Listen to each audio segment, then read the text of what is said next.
മുജ്തബ് കെമനി ഇനി ഇല്ല എന്ന് ട്രംപ് അണ്ണൻ. ഗെയിം ഓവർ USA എന്ന് ഇറാൻ. നമുക്കിത് വിശദമാക്കാം. അതിനു മുൻപായി നമുക്കറിയാം, കുറച്ച് ദിവസങ്ങളായി US-ഉം ഇറാനും തമ്മിലുള്ള സംഘർഷം രൂക്ഷമായി കൊണ്ടിരിക്കുകയാണ്. ഇറാന്റെ ഭാഗത്ത് നോക്കിക്കഴിഞ്ഞാൽ ഇറാനിൽ നിന്ന് വരുന്ന റിപ്പോർട്ടുകൾ അനുസരിച്ച് ഇറാൻ സ്ട്രീറ്റ് ഓഫ് ഹോർമൂസിലുള്ള പല കപ്പലുകൾക്ക് നേരെയും ആക്രമണം നടത്തിയിട്ടുണ്ട് എന്നുള്ള റിപ്പോർട്ടുകളാണ് ഇറാനിൽ നിന്നും വരുന്നത്. അത് മാത്രമല്ല, ബഹ്റൈൻ, കുവൈറ്റ്, ഒമാൻ, ജോർദാനിലൊക്കെയുള്ള US ബേസിന് നേരെയും വലിയ തോതിലുള്ള അറ്റാക്ക് നടത്തിയിട്ടുണ്ട്, ഇറാൻ അറ്റാക്ക് നടത്തിയിട്ടുണ്ട് എന്നുള്ള റിപ്പോർട്ടുകളും ഇറാനിയൻ സ്റ്റേറ്റ് മീഡിയ പുറത്തുവിടുന്നുണ്ട്.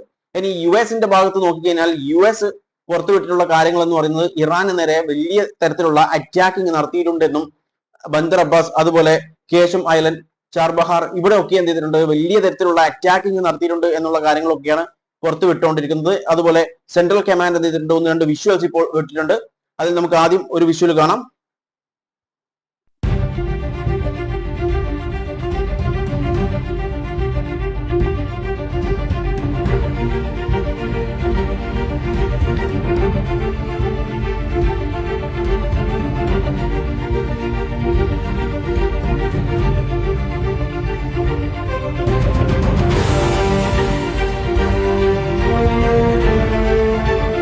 കണ്ടില്ലേ, US സെൻട്രൽ കമാൻഡ് അറിയിച്ചിട്ടുള്ളത് US ഫോഴ്സ് ഇത് ആദ്യമായിട്ടാണ് ഒരു കോമ്പാറ്റ് ഓപ്പറേഷനിൽ ഒരു സീ ഡ്രോൺ ഉപയോഗിക്കുന്നത്. അതും സബ്മെറൈനെ ഹിറ്റ് ചെയ്യാനും അതുപോലെ ഷിപ്പ് മെയിൻ്റനൻസ് ഫെസിലിറ്റിനെ അടിക്കാനും വേണ്ടിയിട്ടാണ് ഈ സീ ഡ്രോൺ ഇപ്പോൾ ഉപയോഗിച്ചിട്ടുള്ളത് എന്നാണ് US സെൻട്രൽ കമാൻഡ് അറിയിച്ചിട്ടുള്ളത്. അതും ഈ ഒരു അറ്റാക്ക് നടന്നിട്ടുള്ളത് ഇറാന്റെ ബന്ദർ അബ്ബാസ് നാവൽ ബേസിന് നേരെയാണ് അറ്റാക്ക് നടന്നിട്ടുള്ളത്. അതിന്റെ വിഷ്വൽസ് ആണ് നമ്മളിപ്പോൾ കണ്ടിട്ടുള്ളത്. ഇനി മറ്റൊരു വിഷ്വലും കൂടി പുറത്തേക്ക് വന്നിട്ടുണ്ട്, അതായത് കേശം ഐലൻഡിൽ നിന്നാണ്. നമുക്കതൊന്ന് കാണാം.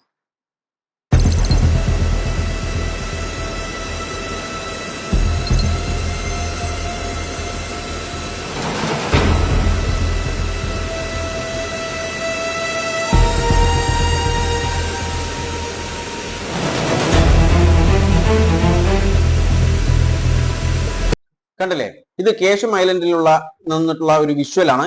പക്ഷേ ഇവിടെ ഒഫീഷ്യൽസ് പറഞ്ഞിട്ടുള്ളത് ഇഞ്ചുറീസ് ഒന്നും ആർക്കും പറ്റിയിട്ടില്ല എന്നൊരു കാര്യമാണ് പറഞ്ഞത്. പക്ഷേ ഈ ഒരു 3-4 ദിവസത്തിനുള്ളിൽ ഇറാനിയൻ സ്റ്റേറ്റ് മീഡിയ പുറത്തുവിട്ടുള്ള റിപ്പോർട്ടുകൾ പ്രകാരം 15-ൽ കൂടുതൽ ആളുകൾ കൊല്ലപ്പെട്ടിട്ടുണ്ട്. കൂടുതലും IRGC മെമ്പേഴ്സ് ആണ്. അത് മാത്രമല്ല, 100-ൽ കൂടുതൽ ആളുകൾക്ക് ഇഞ്ചുറീസും ഉണ്ടായിട്ടുണ്ട് എന്നാണ് ഇറാനിയൻ സ്റ്റേറ്റ് മീഡിയ പുറത്തുവിട്ടുള്ള റിപ്പോർട്ടുകൾ സൂചിപ്പിക്കുന്നത്. ഇനി നമുക്ക് വിഷയത്തിലേക്ക് വരാം. ഞാൻ ആദ്യം പറഞ്ഞതുപോലെ US പ്രസിഡന്റ് ഡൊണാൾഡ് ട്രംപ് പറഞ്ഞിട്ടുള്ളത് മുജ്തബ് കെമനി 19% 90% തീർന്നു എന്നാണ്, പോയി എന്നാണ് പറഞ്ഞിട്ടുള്ളത്. അതായത് അവരുടെ ഫാദറിന്റെ മരണത്തിന് ശേഷം, കെമനിയുടെ മരണത്തിന് ശേഷം 90% തീർന്നു എന്നാണ് പറഞ്ഞിട്ടുള്ളത്. അതുപോലെ അതിനോടൊപ്പം തന്നെ US പ്രസിഡന്റ് ഡൊണാൾഡ് ട്രംപ് പറഞ്ഞിട്ടുള്ളത് US മിലിറ്ററിയുടെ കണ്ടിന്യൂസ് ആയിട്ടുള്ള സ്ട്രൈക്ക് മൂലം ഇറാന്റെ നാവി, എയർഫോഴ്സ്, ആന്റി എയർക്രാഫ്റ്റ് ഡിഫൻസ് ഒക്കെ എന്ത് ചെയ്തിട്ടുണ്ട്, ഏതാണ്ട് തീരുമാനമായിട്ടുണ്ട്. അതായത് ഈ യുദ്ധം തുടങ്ങിയ അന്ന് മുതൽ ട്രംപ് എണ്ണം പറയുന്ന ഒരു കാര്യമാണ്, അതായത് നാവി തീർന്നു, എയർഫോഴ്സും എല്ലാം തീർന്നു എന്ന്. പക്ഷേ സ്റ്റിൽ ഇപ്പോഴും ഇറാൻ അടിച്ചുകൊണ്ടിരിക്കുന്നുണ്ട്. മാത്രമല്ല, while neutralising their top leaders, അവരുടെ ടോപ്പ് ലീഡേഴ്സിനൊക്കെ ന്യൂട്രലൈസ് ചെയ്യാൻ സാധിച്ചിട്ടുണ്ട് എന്നുള്ള ഒരു കാര്യമാണ് US പറഞ്ഞിട്ടുള്ളത്. അത് സത്യമായിട്ടുള്ള ഒരു കാര്യമാണ്. അതിനോടൊപ്പം തന്നെ ഇവിടെ പറഞ്ഞിട്ടുള്ള ഒരു കാര്യം 90%, അതായത് ഇനി മുജ്തബ് കെമനി ഇല്ല എന്നുള്ള രീതിയിലാണ് ട്രംപ് അണ്ണൻ പറഞ്ഞിട്ടുള്ളത്.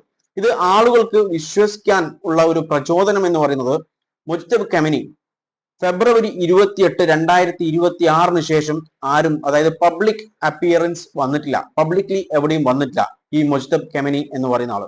സുപ്രീം ലീഡർ ആയിട്ടുള്ള ആയത്തുള്ള അലി ഖമേനി മരണപ്പെട്ട ആ സമയത്ത് ഈ മുജ്തബ് കെമനിക്കും പരിക്കേറ്റിട്ടുണ്ട് എന്നുള്ളൊരു കാര്യം പുറത്തു വന്നിട്ടുണ്ടായിരുന്നു. അതിനുശേഷം റഷ്യയിലാണ് എന്നൊക്കെയുള്ള റൂമേഴ്സ് വന്നിട്ടുണ്ടായിരുന്നു. അതിന്റെ ഒക്കെ സത്യാവസ്ഥ ഇതുവരെ പുറത്തു വന്നിട്ടില്ല. പക്ഷെ അതിനുശേഷമാണ് ഇവരെ കാണാതായിട്ടുള്ളത്. അതുകൊണ്ടാണ് ആളുകൾ, കാരണം അതിനുശേഷം എന്തിന് ഇപ്പോൾ അവരുടെ ഫാദറിന്റെ അവസാന ചടങ്ങിൽ പോലും പങ്കെടുത്തിട്ടില്ല എന്നുള്ളൊരു കാര്യം കൂടി ആളുകളിൽ സംശയം ഉണ്ടാക്കുന്നുണ്ട്. ഇതിൽ പറഞ്ഞിട്ടുള്ള, അതായത് ഇറാനിയൻ ഒഫീഷ്യൽസ് പറഞ്ഞിട്ടുള്ള കാര്യം എന്ന് പറയുന്നത്, സെക്യൂരിറ്റി കൺസേൺ ഉള്ളത് കൊണ്ടാണ് ഇപ്പോൾ പബ്ലിക്ലി ഈ മുജ്തബ് കെമനി വരാത്തത് എന്നാണ് പറഞ്ഞിട്ടുള്ളത്. അത് മാത്രമല്ല, അസാസിനേഷൻ ത്രെട്ടും കൂടി ഉണ്ട്, അതായത് വധിക്കാനുള്ള ത്രെട്ടുമുണ്ട്, സാധ്യതയുമുണ്ട്. അതുകൊണ്ടാണ് ഈ ഒരു മുജ്തബ് കെമനി പുറം ലോകത്തേക്ക് അല്ലെങ്കിൽ പബ്ലിക്ലി വരാത്ത എന്നൊരു കാര്യമാണ് പറഞ്ഞിട്ടുള്ളത്. എന്നാൽ അതേസമയം വേറൊരു കോൺസ്പിറസി ഇപ്പോൾ വന്നിട്ടുള്ളത്, ഈ ആയത്തുള്ള അലി ഖമനിയുടെ അവസാന ചടങ്ങിൽ മുജ്തബ് കെമനി പങ്കെടുത്തിട്ടുണ്ട് എന്നുള്ളൊരു സ്റ്റേറ്റ്മെന്റ് ഇപ്പോൾ പുറത്തു വരുന്നുണ്ട്. അതിന്റെ 1-2 വിഷ്വൽസ് ഉണ്ട്, ഞാൻ വെച്ചുതരാം. Was the mysterious masked man spotted carrying Ali Khamenei's coffin actually Mujtaba Khamenei? Or was this another twist in the elaborate security theater surrounding Iran's new supreme leader? Has a mystery cleric in gloves and a mask stunned mourners in Mashhad, turning one of the most watched funerals in Iranian history into a guessing game about who was real? ഒരു mask ധരിച്ചിട്ടുള്ള ആള്, അയാൾ ആരാണെന്ന് ആർക്കും അറിയില്ല. അയാൾ ഈ ആയത്തുള്ള അലി ഖമനിയുടെ അവസാന ചടങ്ങിൽ പങ്കെടുത്തിട്ടുണ്ട്. അതും ഫുള്ളി കവേർഡ് ചെയ്തിട്ടാണ് ഇയാൾ പങ്കെടുത്തിട്ടുള്ളത്. അതുകൊണ്ട് തന്നെ ഇയാളുടെ ഐഡന്റിറ്റി ഇതുവരെ റിവീൽ ആയിട്ടില്ല. അതുകൊണ്ട് തന്നെ ഇപ്പോൾ ആളുകൾ പറയുന്നത് അത് മുജ്തബ് അലി ഖമേനി ആണ് എന്നാണ്. ഇതിനെക്കുറിച്ച് ഇറാന്റെ ഭാഗത്തു നിന്നും ഒഫീഷ്യൽ കൺഫർമേഷനോ സ്റ്റേറ്റ്മെന്റോ ഒന്നും ഇതുവരെ വന്നിട്ടില്ല.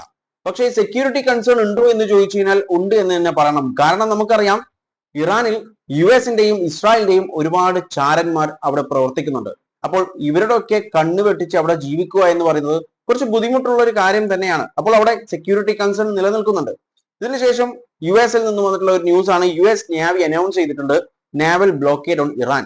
ഇറാനിൽ നാവൽ ബ്ലോക്കേഡ് ഇന്ന് ചൊവ്വാഴ്ച മുതൽ സ്റ്റാർട്ട് ചെയ്യുമെന്ന് എന്ത് ചെയ്തിട്ടുണ്ട്, US നേവി അനൗൺസ് ചെയ്തിട്ടുണ്ട്. ഇത് കഴിഞ്ഞ് കുറച്ച് സമയം കഴിയുമ്പോൾ തന്നെ എന്ത് ചെയ്തിട്ടുണ്ട്, ഇറാനിയൻ സ്റ്റേറ്റ് മീഡിയ ഒരു ഫൂട്ടേജ് പുറത്തേക്ക് വിട്ടിട്ടുണ്ട്. ഇതാണ് ആ ഫൂട്ടേജ്, അതായത് ഗെയിം ഓവർ USA എന്ന് പറഞ്ഞത്. ഇതിൽ ഇറാനിയൻ സ്റ്റേറ്റ് മീഡിയ പറഞ്ഞിട്ടുള്ളത്, ഇന്നലെ തിങ്കളാഴ്ച ഒരുപാട് മിസൈൽസ് എന്ത് ചെയ്തിട്ടുണ്ട് US ഫോഴ്സിന് നേരെ, അതായത് ഗൾഫ് കൺട്രീസിലുള്ള US-ന്റെ ബേസിന് നേരെ ഒരുപാട് മിസൈൽസ് ഇറാൻ അയച്ചിട്ടുണ്ട്. അത് പല തരം മിസൈൽസും ഉണ്ട് എന്നാണ് പറഞ്ഞത്. അതായത് ഖാദർ, എമാഡ്, അതുപോലെ ഖൈബർ ഷഖാൻ എന്നൊക്കെ പറഞ്ഞിട്ടുള്ള മിസൈൽസ് ഒക്കെ ഉണ്ട് എന്നാണ് പറഞ്ഞത്. അപ്പോൾ അതിൽ ഒരു മിസൈലിൽ എഴുതിയിട്ടുള്ള വാചകമാണ് ഗെയിം ഓവർ USA എന്ന് പറഞ്ഞിട്ടുള്ള ഒരു വാചകം. അത് നിസ്സാരമായിട്ട് കാണാൻ പറ്റില്ല. കാരണം നമുക്കറിയാം, ഇറാൻ ഇത്രയും, അതായത് എത്ര മാസങ്ങളായി ഈ യുദ്ധം നടന്നിട്ട് ട്രംപ് എപ്പോഴും വന്നിട്ട് പറയുന്നത് നാവി തീർന്നു, ഇറാന്റെ എയർഫോഴ്സ് തീർന്നു, മിസൈൽ തീർന്നു എന്നാണ്. പക്ഷെ സ്റ്റിൽ ഇപ്പോഴും US-ന്റെ പല ബേസുകൾക്ക് നേരെയും ഇറാൻ ആക്രമണം നടത്തിക്കൊണ്ടിരിക്കുന്നുണ്ട്. അതുകൊണ്ട് ഇതൊരു നിസ്സാരമായിട്ടുള്ള ഒരു ത്രെട്ടായിട്ട് കാണാൻ സാധിക്കുമോ എന്ന് ചോദിച്ചു കഴിഞ്ഞാൽ സാധിക്കില്ല. അതിന് കാരണം വേറെതുമുണ്ട്. ഇന്നലെ ഇറാനിൽ റഷ്യയുടെ ഒരു എയർക്രാഫ്റ്റ് വന്നിറങ്ങിയിട്ടുണ്ട്. Tu-214PU എന്ന് പറയുന്ന ഡൂംസ്ഡേ എയർക്രാഫ്റ്റ് ആണ് ഇന്നലെ ഇറാനിൽ വന്നിട്ടുള്ളത്. ഇത് റഷ്യ എന്തിനാണ് ഇറാനിലേക്ക് അയച്ചതെന്നോ അല്ലെങ്കിൽ അതിന്റെ പർപ്പസ് എന്താണ്, ഇറാനിൽ എന്താണ് അത് ചെയ്യുന്നത് എന്നോ ഒന്നും ഇതുവരെ പുറത്തു വന്നിട്ടില്ല. അതൊരു മിസ്റ്റീരിയസ് ആയിട്ട് നിലനിൽക്കുന്നു. അപ്പോൾ ആ ഒരു കാര്യം കൂടി നമ്മൾ കണക്കിലെടുത്തു കഴിഞ്ഞാൽ അതൊരു നിസ്സാരമായിട്ടുള്ള ഒരു ത്രെട്ട് അല്ല, അതായത് ഗെയിം ഓവർ USA എന്ന് പറയുന്നത്. അപ്പോൾ ഇതിനെക്കുറിച്ച് കൂടുതലായിട്ടുള്ള ഇൻഫോർമേഷൻസ് കിട്ടിക്കഴിഞ്ഞാൽ ഞാൻ അപ്ഡേറ്റ് ചെയ്യുന്നതായിരിക്കും. അതുവരെ സ്റ്റേ ട്യൂൺ.